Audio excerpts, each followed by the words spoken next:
Hello ladies and gents, let's watch Master of the Universe Revelation Part 2 trailer. We want to believe in an ordered universe. Some grand architecture holding it all together.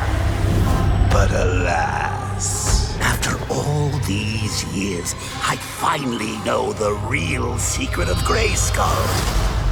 There is only power. And now, I have the power. This is a new era. As the new sorceress, the bumbling idiocies of the past will no longer be tolerated. She's the new sorceress. The only way we can stop this sorceress is with another sorceress. If we want to live, we're going to have to fight. If I can tap into the power, I can stop her. Of course. Soon, all of Eternia will remember this historic moment when Skeletor finally kills He-Man!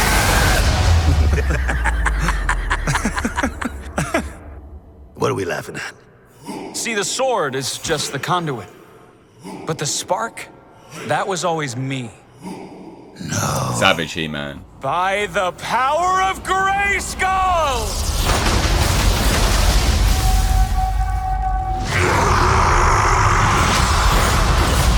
The power That's kind of is cool. mine alone. Why did it answer his call? Citizens of Eternia, we're in dire need of your help. Oh, guys, There still is more nothing Teela to shit. live for, merely chaos. And to chaos, Scareglow's back? What? will we all return? Thank you for being my daughter. Now you need to be something greater. Look at the sky. All hope is gone. Everything will end. So he's a Savage He-Man for like one Safe episode. positions. There are no safe positions! Oh, there's one. Behind me.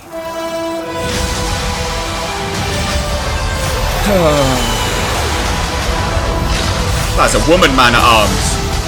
That was a bloody woman man at arms. Of course, why wouldn't there be? For Eternia!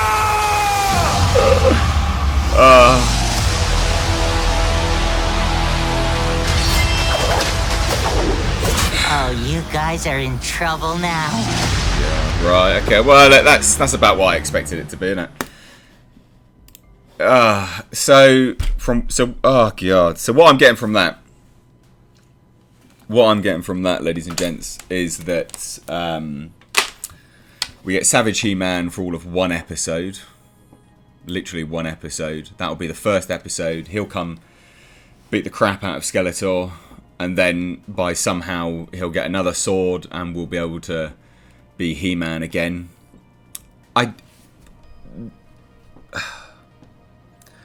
So what annoys me about this is, narratively speaking, fundamentally, Teela has gone through the worst arc ever.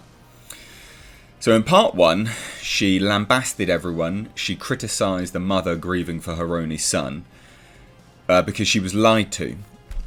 She then spent the entire part 1 not wanting people to be honest with her, i.e. she's the sorceress's daughter or whatever, to only embrace that in part 2, whilst probably not apologising to anyone, mind you, to then become the sorceress because apparently she knew it all along and she will save the day, I would imagine. That's a terrible arc because she was a bitch in season 1. That is a god-awful arc for anyone to go through. It doesn't really make any sense. It doesn't make her any... Yeah, it doesn't make her any more likeable. In fact, it makes her worse because she's spent the entire season learning nothing, or the entire part 1 learning nothing, to only get what she wanted anyway. Where's the lesson there? So the fact that we're going to get...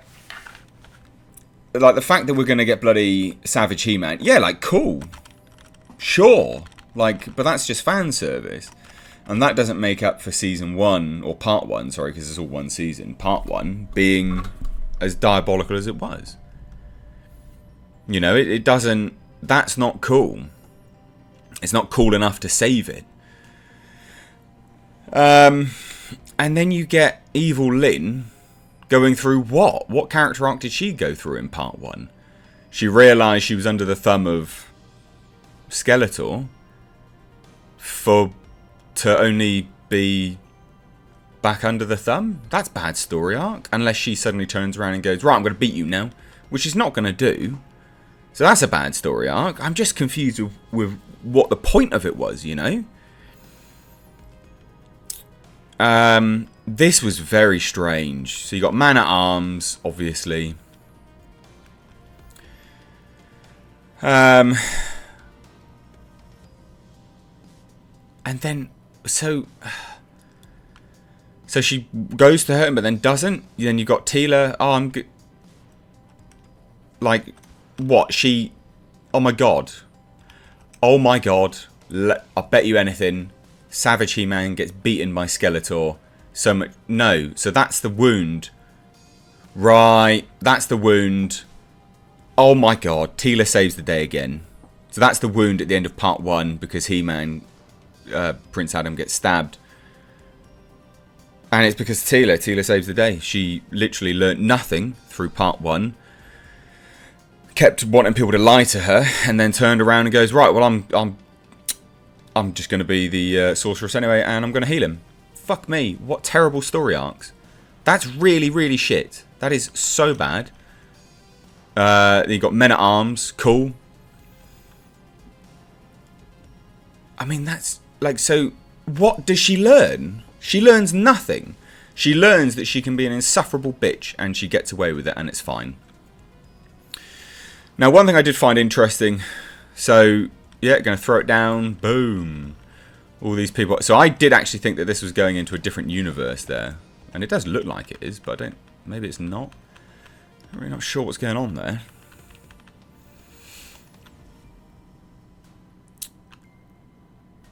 And what's there burning in the corner? Is that a corpse? That's a corpse burning in the corner.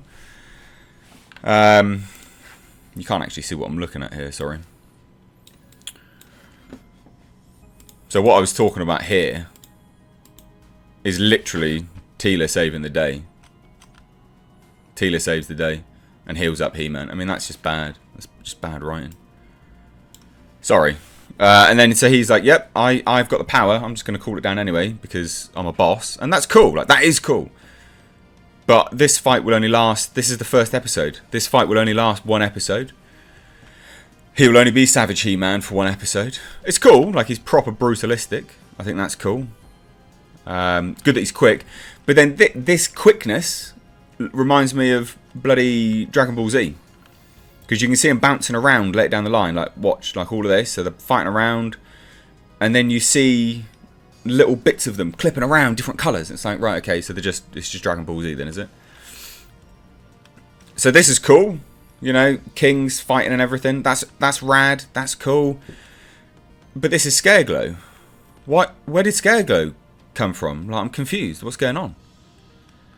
And then everyone's fighting. Yeah, it's all... And this is what I'm referring to. This is bloody fucking Dragon Ball Z. I love Dragon Ball Z. Oh, I don't want it in my He-Man, though.